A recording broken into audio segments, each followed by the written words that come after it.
I am unashamed. What about you? So welcome back to Unashamed. I'm still down here at the Southern Lair. I'm looking at the image of Jase and Dad there. There's a plate of what looks like either cookies or biscuits. I can't quite make it out, but I'm glad that my fatty liver and myself are here in Gulf Shores, Alabama, not there, because whatever's on that plate is looking mighty fine about this time of the morning, Jase. No, I don't know what you have there. What, as my brother Willie would say, what had happened was a few podcasts ago, I brought up it's hard for me to find a word to describe the vintage coconut macaroon, but I had discovered some, in case people missed this podcast, because it was quite a few ago.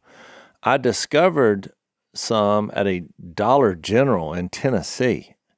Yeah, you were actually remote on that podcast from Nashville, as I recall. Okay, well maybe that was it. Yeah. Yeah, and then you had discovered it, and you in the park. You were been in the parking lot, and actually, as I recall, you went back in. Oh, I went back in. I made Missy stop the car, and Kay was with us. It was when we had the baby blessing for my new grandson, and I had to stop the car a moment, and I had to go back in because I bought one package because I haven't had a vintage coconut macaroon for years. What became funny, after I told the story is because I stopped the car and went in, and I didn't clear the rack. I left one package for a friend because I felt bad about because it was a full rack, and first I had them all, and then I moved one. I said, no, my grandma said always leave a plate for a stranger. For the stranger, that's and so right. I just took my hand and just took all the packages off and then I dumped them right in front of the cash register. Jase, you know what they call? There's a name for that. It's called the rack rake. So I did a rack rake, and so also what I did was, I didn't share this part, but the guy working behind the counter, he had a strange look because I had just had the transaction with one bag. I left the store.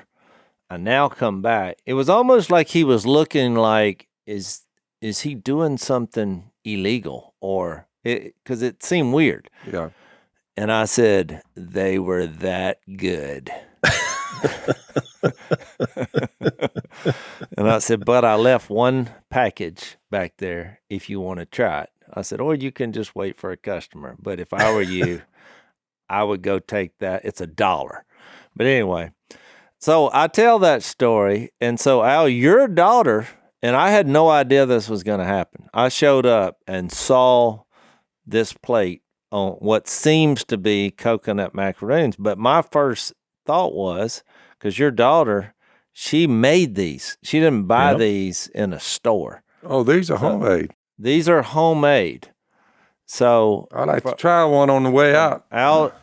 From Al's daughter Alex, and who's a bit of a chef herself.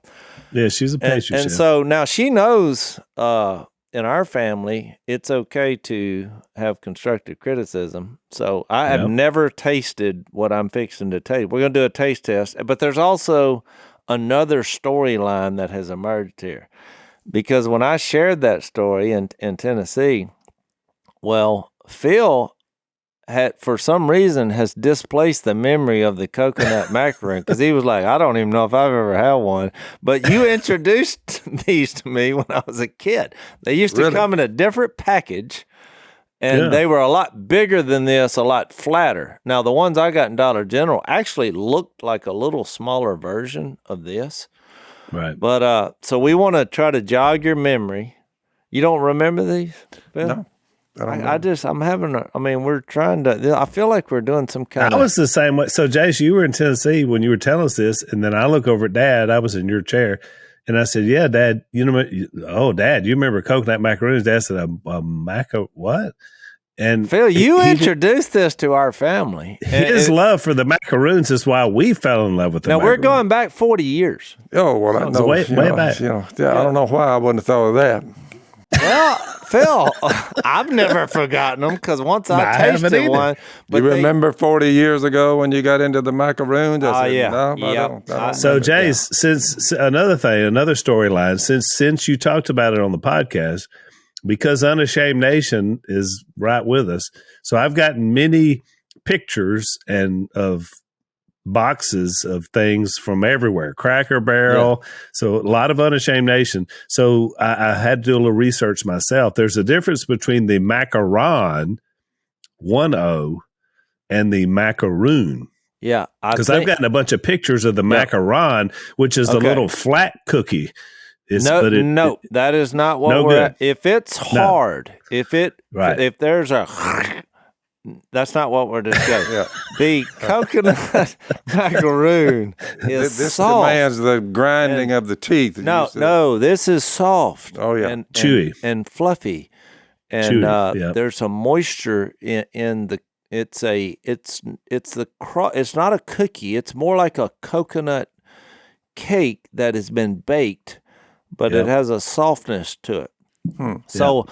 I'm going in. Oh, and it's soft to the touch. That's the first thing I want to, and I just grabbed one, and it has the right texture for the coconut macaroon. Yeah, you got to have two I'm O's. going in here. I don't know if, I don't know if this is planned, but I am fixing to take, this is which I'm stunned that, Phil, I would like for you to try one just to sit. Well, Phil, for you who are listening, I was going to bite. Phil put the entire, this is the size of a golf ball, and Phil put the whole thing in his mouth. He will not be able to talk, I would say, for the next 2 minutes. I would have to admit, you did that? Well, I want to simultaneously try it. That's a thumbs up for that. Is really good. Oh, wow. Al, you talk amongst yourself for a second. I'll say this while they're chewing. So Alan from Tennessee, and I met Alan at an event, so he sent me the picture of the macaron. Alan, no good. And it's got the feminine packaging from Cracker Barrel. This That's has no what Jace crunch, described. No crunch to it at all. Soft. No, it's chewy. It's soft and chewy. That's what you want in the macaroon. Did you use fresh coconut? It's unsweetened coconut. Unsweetened fresh coconut. Makes sense.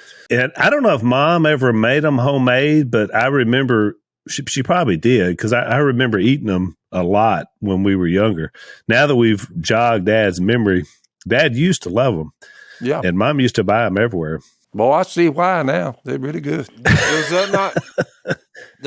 That doesn't jog your memory? It's the first time I've tasted it 40 years ago. So,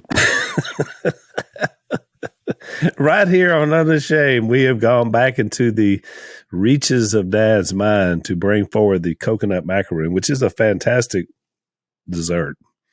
They're really, really good. Excellent job. I have no criticism to do that, because that would seem like that would be hard to do, and I think I think they would have a tendency to dry out, and so I would think as soon the quicker you eat this, as a once famous person once said, after a meal was prepared. I love saying this. I've said it many times. The longer it sits there, the worse it gets. Do you know who said that? who's that? You. So it was one of the greater lines that I've ever heard. And I will have to admit, my wife does not like it when I say that. But Al, I actually said it at the... You said it on Easter Sunday? On Easter Sunday, I threw you and Lisa under the bus because y'all had preached and couldn't get out of there. Mm-hmm. And we waited.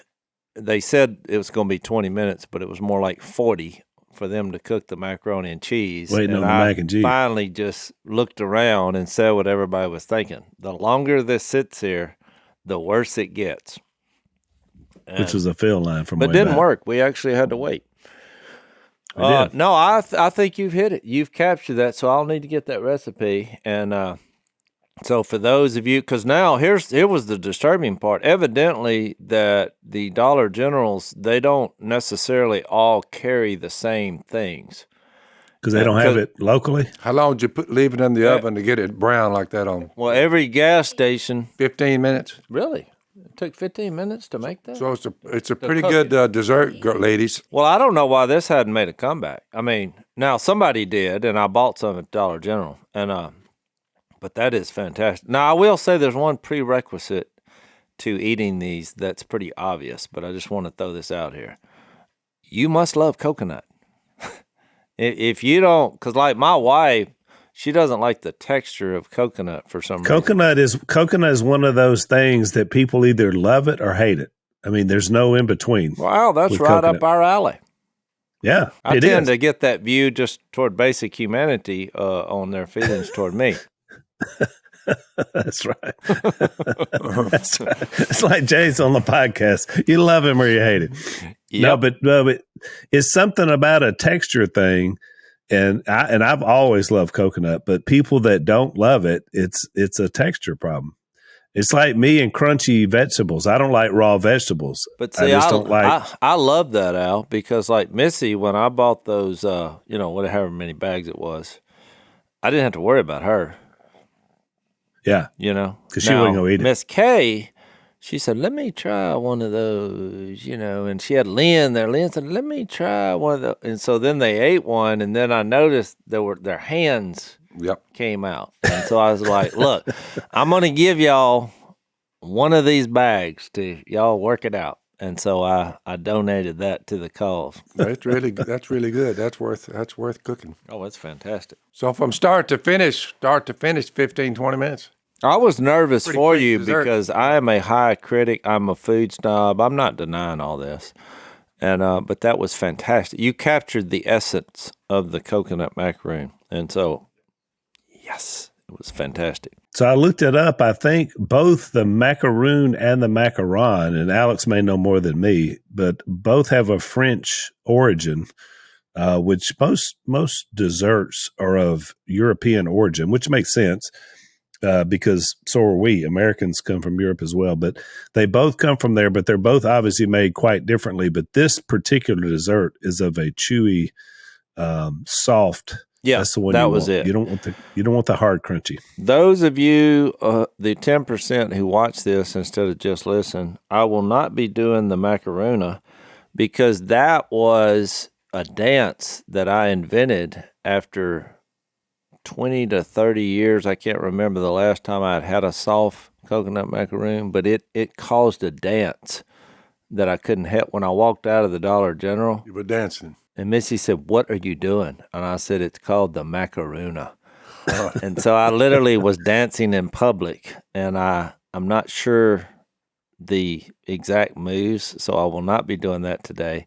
But I just couldn't help it in the moment. So I'm glad this is back. Probably there's a lot of coconut, buffs out there now. Yeah, I love coconut. Yeah, there's people who love coconut. So just for a little teaser, and today's a perfect time to mention this, that some point later this year, we're talking about adding a couple of segments into the podcast. One of those is a little cooking segment with Alex. And so today was a good little tester for y'all, but we're talking about maybe doing a little thing where we introduce her cooking something for us from time to time and us trying it. So we may introduce that later on the podcast. And also Maddie, who we talk about quite a bit, who is our producer, is getting married in May. And so we're excited about that. And so we may have a little marriage matters with Maddie where we talk about marriage because we have a lot of other young people who are getting married and just married. And so we may do that as well later. So just a couple ideas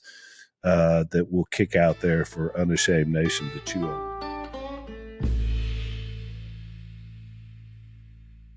All right, so Jace, you ready to get into Luke, or do you have some more macaroni? I had a thought. No, since we're doing experimentation today, I had another thought, and so I think this is a synopsis of our last two podcasts when we did the introduction to Luke, which was basically, I don't know what you would call that, a dissertation on Luke 1, 1 through 4. And yeah, kind of a setup for the book. And we did pick out the parts in Luke 24 where Luke seemed to, be quoting Jesus over and over again, where the idea of Jesus being the fulfillment of everything that was written in the law and the prophets. And so we did a dissertation on that.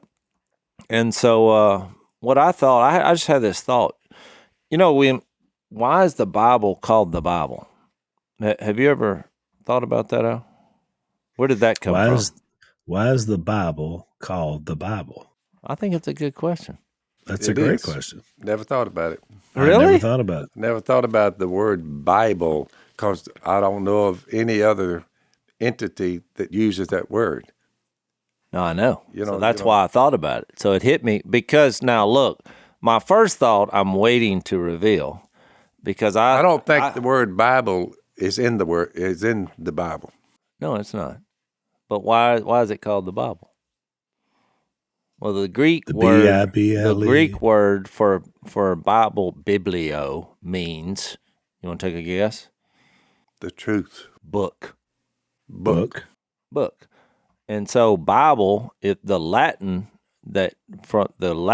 version of the Greek word biblio means book of books. I like that. It is interesting that mankind, with the stunts they pull, it is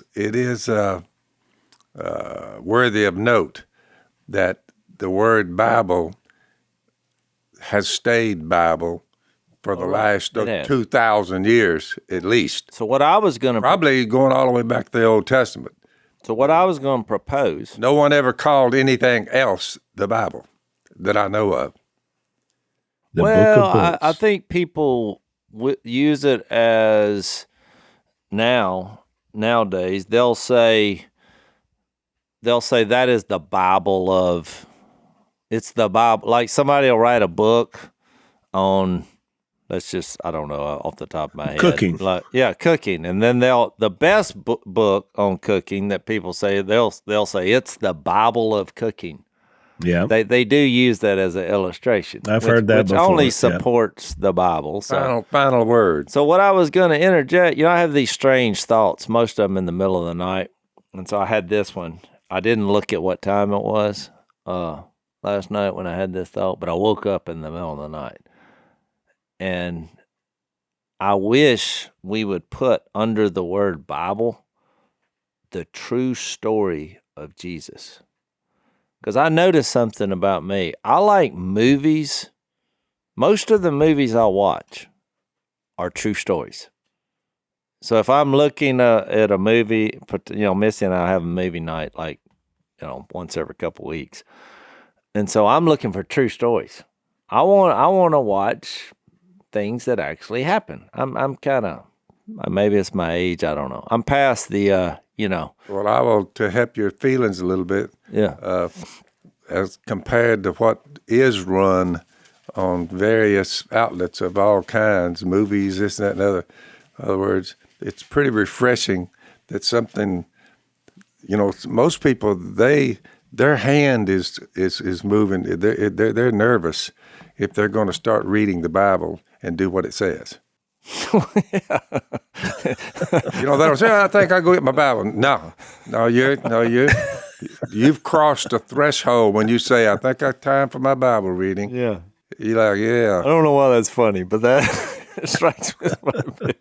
But Phil, I think it's the only book with this much information, and if somebody, it's their behavior that keeps them from reading it. Well, I think the reason I thought that was funny is I think we've changed in our culture. We just, our last podcast when we interviewed the writer of the movie, Nefarious, he was kind of saying we need to get back to that Bible preaching. Because, look, and I'd say 50 years ago, most people sitting in church, when the preacher gets up and starts reading from the Bible, they got nervous. But I don't think people get nervous much anymore. I think there's been a watering down. of the scriptures and and just the vital nature of the spiritual warfare, to your point. So maybe that's why that was funny.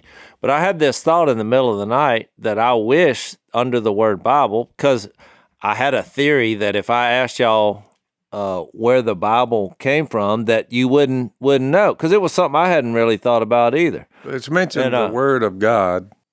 Yeah, what I'm saying, I wish they would put under the Bible, this was my thought I had in the middle of the night, the true story of Jesus. I just think that would give people right off the bat the point of what this is going to reveal. I use terminology like, why would God take the time to have 4 different individuals, Matthew, Mark, Luke, and John? Why would he take the time to let 4 different men tell the same story in their words? And they all say there's way more than this that you don't read about that we didn't put in here. That's John 21. That's John 21. I said the reason he used 4 different men is so that you can't miss it. You read each one what they had to say, the same story. I think that's why he said, let 4 people. And what'd you say you wish your Bible was? Is the truth. The true story of Jesus. If 4 people write down a story. But Phil, 41 people wrote books in the Bible. And my point is, the ones, based on what we read in Luke 24, if Jesus was the fulfillment of those scriptures, it was actually, the Genesis to Malachi said, look, Jesus is coming. You hear the story, it's the true harder story. To dream up. It's harder to dream it up. Which you can't dream it up, you have to take it for what it is. But if you have 4 people writing about the same event, the truth about Jesus, whatever you say about that, you say, if you had 4 people write down and the story jives with each other, and that's almost impossible for 4 people. Well, how about 41? I'm not sure why you're just saying 4. 41. Now, 4 wrote about Jesus' life here, but because the importance of the topic is the final roundup. Yeah. When Jesus comes down, and it's called the good news. Matthew, Mark, Luke, and John. Good news. Good news. I get it, but I'm saying the Old Testament pointed to Jesus coming, which to me, combine that with the 4 men that you're referring to writing when he was here. Then you have all those letters to churches who have now put their faith and trust in the one. And Jesus said what these words are about. I have to be fulfill everything that's been said about me. He went back thousands of years. And that's right. That's my point. So that's why I'm saying, what do y'all think about? I've never heard that idea.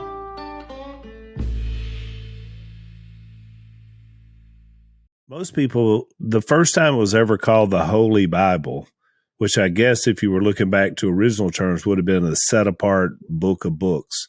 If you were going by holy, which means set apart, biblio, the book or book of books, was when the authorized King James came out in 1600. Was the first time I think they actually put the Holy Bible stamped on the book itself, was when the King James version of the Bible came out. So I guess what we would call the Holy Bible, I think that's right. And how long was it for it to get there in print? 1600. That's 400, 700 years since all these events happened that Matthew, Mark, Luke, and John are pointing to. Jesus, what he said, what he did. It took seemed like that's a pretty long wait, but the Almighty figured out, give it time. So, in other words, what were they reading? How many copies were available, 2,000 years ago? That still leaves you 2,300 and something in there between there and the time Jesus was there. You see what I'm saying? Yeah, no, I mean, hardly any. Yeah, it wasn't easily available till much later for people, because these are just being, these were letters, they had to be compiled. So they didn't kind of put it all. It's hard for any book to reach the entire world. That's difficult. Right. A lot of people write books. I've written a few myself, but worldwide, I mean, it's a joke. So, but this went worldwide, and I mean, that's in poor countries, but there's copies of it now almost every place on the planet. Wouldn't you agree? Yeah. Well, the printing press obviously changed everything about that. So Jase, what did you call it? What was your name? I like your name. True Story of Jesus. Yeah. So I'm trying to say, here's what I'm trying to say. This is not, and I'm basing this on, it's come out of Luke 1 through 4. Because he said, many have undertaken to draw up an account of the things that have been fulfilled, among, just as they were handed down to us by those who from the first were eyewitnesses and servants of the word, which Jesus called himself the Word. The Word became flesh, but even the words that predicted Jesus are all wrapped up in the Bible. So he is the communication of God, someone said, and I agree with that. Therefore, since I myself have carefully investigated everything from the beginning, it seemed good also to me to write an orderly account to Theophilus, so that you may know the certainty of the things you have been taught. So he's saying this is the true story of Jesus. Now he's going to, prove that. You throw in what John says, Jesus came full of grace and truth. In the beginning, he was the Word. It's the same. They all, like you said, Matthew, Mark, Luke, and John, it is a forward-pronged perspective that says very much the same thing. This is the true story of Jesus. That's why when you get to the end of all 4 letters, they capture the same actions. And 4 different writers will tell the story. They tell the story. So, and everything that led up to this point was to bring Jesus on the earth to be, in essence, the bridge of God and man, because he was God and man. And by his death and resurrection, he brought God and man back together. And you have to agree, the 4 accounts and what they said to this day boggles the mind, Jase. It boggles the mind. It boggles so anyway, the mind. Maybe y'all think I'm crazy. It was an idea. I thought, because I'm going to large crowds of people and I'm speaking, and a lot of people do not know what the Bible is about.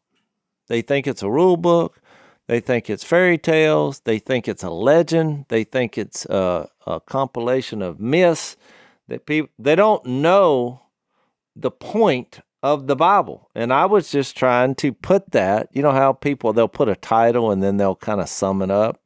And I just thought, and people don't even know why it's called the Bible. We didn't know it, and we study it But you came up with the idea, the first part, for 3,000-4,000 years at least, is Jesus is coming. He's come. That's what I'm saying. And then from Matthew, Mark, Luke, and John, Luke is saying here, he's here. This is what happened. He's here. and he's coming back. And he's coming back. Back. That's covered. So this is the true story of Jesus.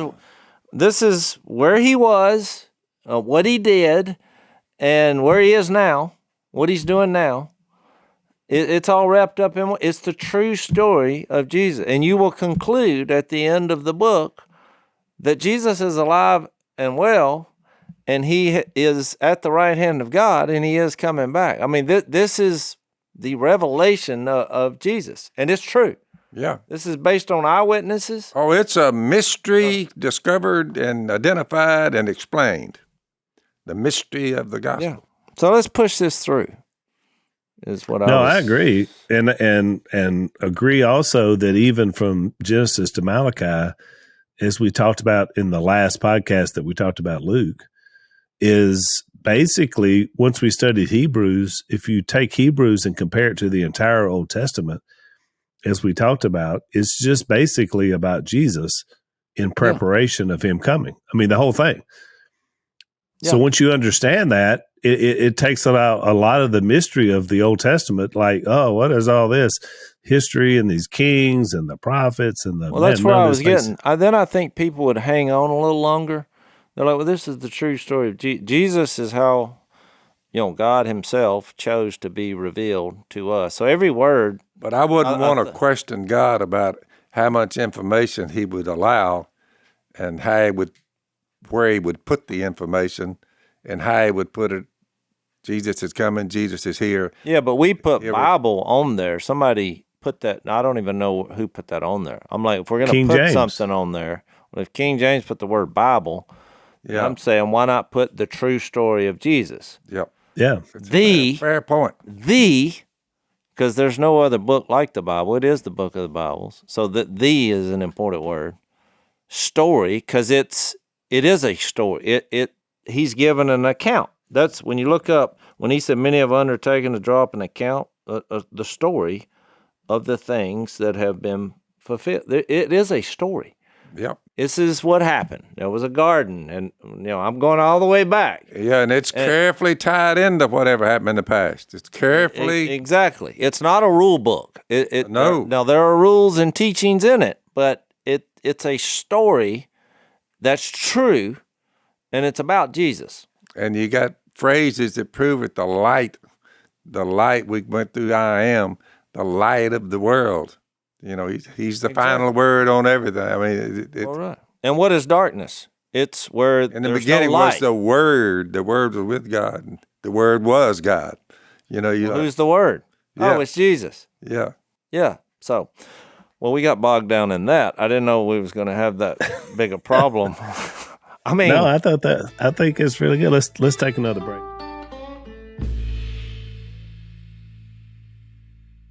No, and I liked adding the word true because there's been so many untrue stories about Jesus. So I would add the word true story. Yeah.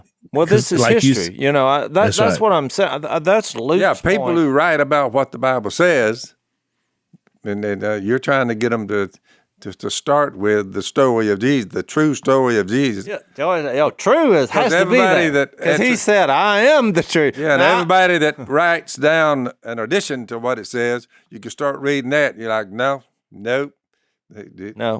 And I think it would keep you from getting off of non-Jesus matters, which are a distraction and are really of no use or value in anything, that's why I said a good question is, where's Jesus in this? How you view Jesus, every human being, is the greatest factor in what's going to affect your character and actions.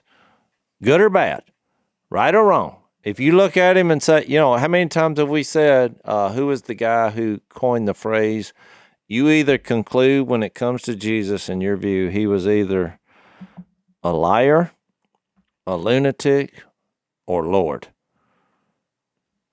Now that was a great statement, because what else? How else are you gonna? Or a legend, maybe. Legend. One of the brothers wrote a book. Starts with L. I think McDowell, Josh McDowell. One wrote a book, and he said, I thought it was C.S. It would take more than a Jesus. Maybe he did. It would take more than a Jesus to invent a Jesus. One of the writers wrote a book, and one of the brothers up there. Yeah. It would take more than a Jesus to invent a Jesus. That's kind of a deep thought. I know it. Yeah. How would you make this up? So look, we're the next part, John the Baptist is foretold, which once again, now that we've gone in such detail about all the details that Luke fills up, and we brought that up in our overtime when we last did Luke, that he was a doctor, and doctors tend to be thorough. And so a lot of the details from, naming one of the two guys on the road to Emmaus in Luke 24, Cleopas. Would you just make that up? Or, and now you're going to make up a guy John the Baptist, who's going to be the forerunner of Jesus, and he's going to look nothing like a biblical scholar would look. Nothing. So that's what kills me. Scholarship was way away from this one. That's what frustrates me about the culture who just views the Bible as legends. And they say, oh, it's just a bunch of believers. They came up because they had an agenda. They're not coming up with a guy like John the Baptist, because I know he ran into the same problems that we run into. And Phil, the story about the time you were going to speak somewhere, you're on the front row. I mean, you are the speaker. And what happened the guy comes up and says, it gives you directions to the homeless shelter? Yeah, he came up, and I was sitting there, their speaker fixing to speak, and he said, listen, the homeless shelter is right around the first street down here on the left. Yeah. He was serious. He basically called you a bum, and you were not that he was not trying to help. No, he was being very kind. And I had to unveil that I was fixing to speak, and he was like stunned. Mm. He was very embarrassed. But yeah, I mean, what's interesting is when you read the other accounts in Matthew, Mark, and John just sort of splashes onto the scene, and he's kind of seen as a renegade, and we know the way he looks, and he's got a weird diet, and he's a lightning rod for people to listen to, and we know he's in the spirit of Elijah, but you don't really get any background, and it's really interesting to Jase's point. And Luke gives you the background. This guy had quite the pedigree, into Jewish. He goes all the way back to the priestly, back to Aaron, in terms of his pedigree.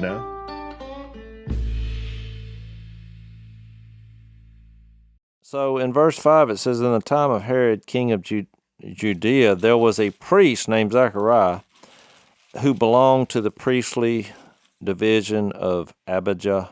His wife, Elizabeth, was also a descendant of Aaron.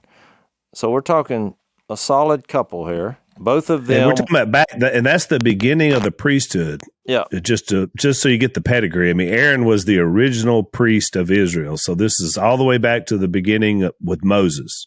Yeah, and feel free to explain that, because a lot of people, when you start reading about the priesthood of Aaron out, your eyes sink back in the back of your head. Yeah. Just know that this is back to the original bloodline of priesthood. So John the Baptist's pedigree was the best. So both of them, verse 6, were upright in the sight of God, which is always a positive. Mm-hmm.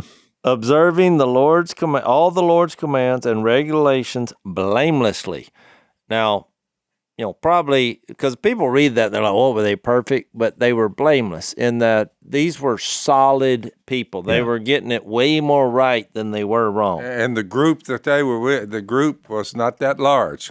Well, right. And I want to say this. The law taught us that we need Jesus. What's James 2:10? So if you keep the whole law and yet stumble at one point, remember, James, you're guilty of breaking all of it. But it doesn't mean they earn their salvation, or that was the whole problem. But the point is, these were as solid a people as you're going to come across. You got to remember, they're going to need to be solid, because from that time on, over in Matthew, Luke says it too, about 3 or 4 times, Jesus began to explain to his disciples that he must go to Jerusalem, suffer many things. And here's his problem. At the hands of the elders. You're like, what? Elders are in the killing business now? Chief priests, they're out to kill Jesus. And teachers of the law, and they're out to kill me. That's who Jesus was up against. And that's why it does have a lot of meaning on the verse you just read. They observing all the Lord's commandments. This much wasn't after him. No, they weren't. So, that's why he chose. Look, I think God chose just an ordinary, quiet couple, and to do extraordinary things with people who just day after day were serving him and quietly. And so, in the not that they weren't being spokesmen, but I'm just saying, these people come up and you're like, who are these people? I mean, there's no fanfare. Their hearts. And that takes them away from the group that was out to kill him. You got 2 groups here of teachers of the law, the elders that are there. You got some good ones here. All right.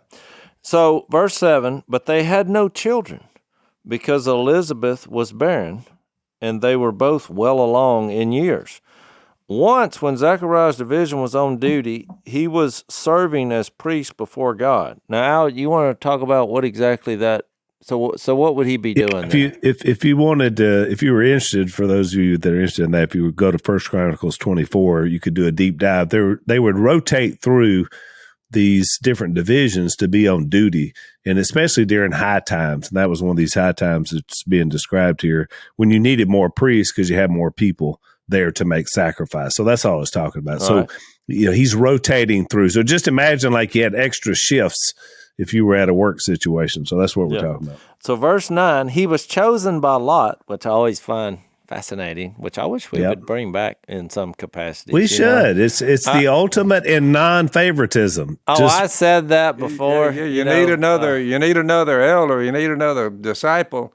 Well, let's see. Let's cast the lots. Oh, Phil, when I was an intern in my short stint in the what would we call it? The official capacity of religious workings, 30 years ago. I've had more than one. I brought this up. I said, more than one want to get my title, and it's sometimes a little awkward. Yeah. But what I said is, look, get the people to, submit the possible elders for the church. And I'm basing this on Acts 1. You remember when they replaced Judas, Yeah, they replaced the apostles. Well, they drew lots to do it. I mean, they had a little pool of people, and I'm like, why don't we do that for the elders?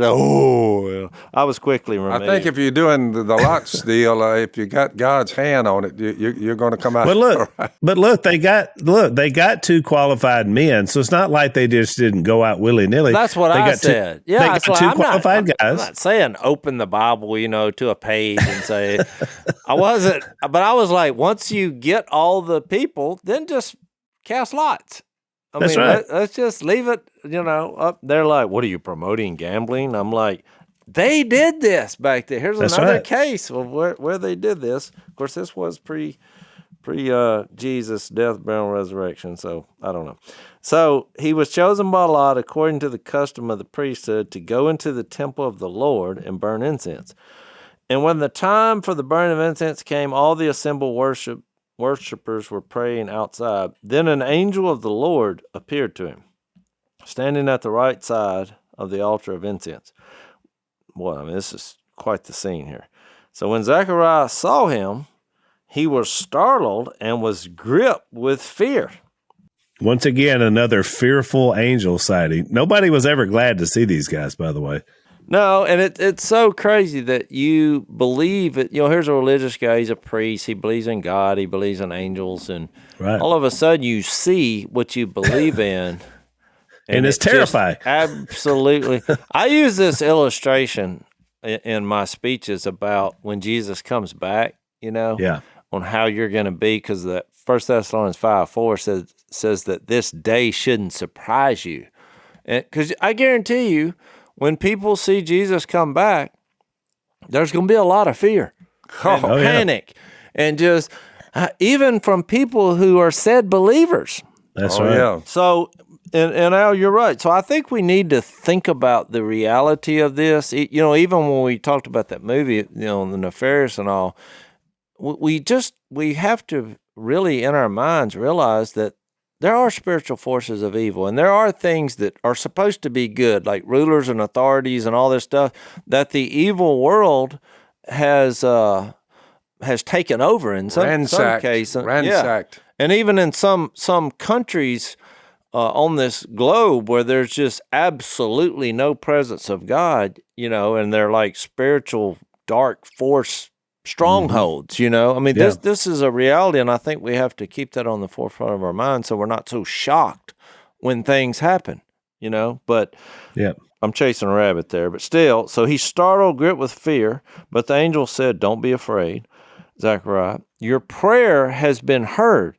Now, this is really a powerful moment when it comes to prayer, because They had prayed. You're assuming pretty much their whole lives that they could have a child, and it didn't happen. Yep. So, well, now that they're up in years, quotations, they've probably quit on that. I mean, well, it's because it's not physically possible. So you kind of sympathize for them.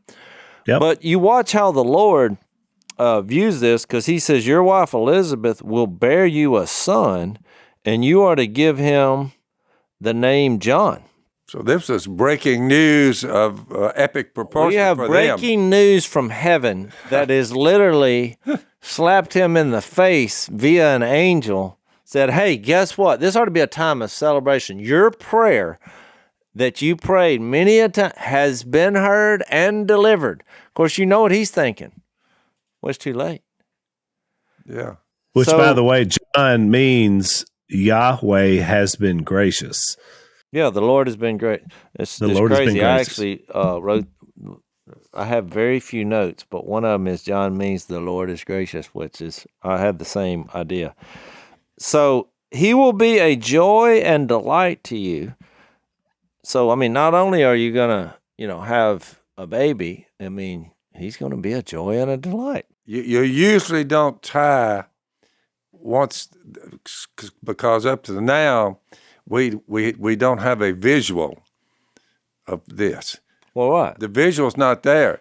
But they were talking about that the last person you would think was going to be what he's going to be would be John the Baptist, the one they prayed for and didn't get. Boy, he came late, but boy, was he a doozy. But watch what happens. So, verse 15, for he will be great in the sight of the Lord. Well, I skipped part. 14, he will be a joy and delight to you, and many will rejoice because of his birth. For he will be great in the sight of the Lord. He is never to take wine or fermented drink, and he will be filled with the Holy Spirit, even from birth. Now, that's quite the... Well, and I think because of the circumstances, and he was the forerunner of Jesus who just came from a virgin. Well, now we have John the Baptist coming from a woman who couldn't have children, and I'm using couldn't have. How old you think? Alf? I think too old. Past childbearing. 70, 80? Well, I can identify with it a little bit. Yeah. So watch what happens. Many of the people of Israel will he bring back to the Lord their God, and he will go on before the Lord in the spirit and power of Elijah. And that was predicted, by the way, and we'll get into that later. To turn the hearts of the fathers to their children and the disobedient to the wisdom of the righteous, and make ready a people prepared for the Lord. We'll talk about that later, because that's a hard thing to wrap your head around. Yes, but I just want to get the narrative that he lays out. Zechariah asked the angel, "Well, how can I be sure of this?" Terrible question. Bad. Watch what happens. I am an old man, and my wife is well along in years. The angel answered, I am Gabriel. I stand in the presence of God, and I have been sent to speak to you and to tell you this good news. And now you will be silent and not able to speak until the day this happened, because you did not believe my words, which will come true at the proper time. All right, man. You talk about a clip. Never be surprised when the Lord answers your prayer, or you will get really quiet. I call it the silent truth. What a cliffhanger. I mean, we're laughing, but it was sad, It was really sad, because this was the greatest news, and now he couldn't tell a single soul about it. Because, he questioned. He might have said at some point, do you think? Well, he didn't say anything for a while. Well, I know, but he said to himself, that was a dumb move. Okay. So we're going to discuss this more in our overtime, because we're literally out of time. We're hard against our time here. So starting the week of May 7th, we're not going to be releasing anymore on Sundays. It's going to be Monday, Wednesday, Thursday, and Friday. I know a lot of you spend times with your families on Sundays, and so we're going to have all weekday releases. Monday, Wednesday, Thursday, Friday. So look for that beginning the week of May 7th. So if you want to follow us over into overtime, we'll talk a little bit more about this, and we're going to have to flesh it out a little bit more. in our next podcast as well, because we got a lot of stuff to unpack. This was really rich. So if you want to follow us, it's blazetv.com/unashamed. We'll see you in overtime. Thanks for listening to the Unashamed podcast. Help us out by rating us on iTunes. And don't miss an episode by subscribing on YouTube, and be sure to click that little bell to get notified about new episodes. And for even more content that you won't get anywhere else, subscribe to Blaze TV at blazetv.com/unashamed.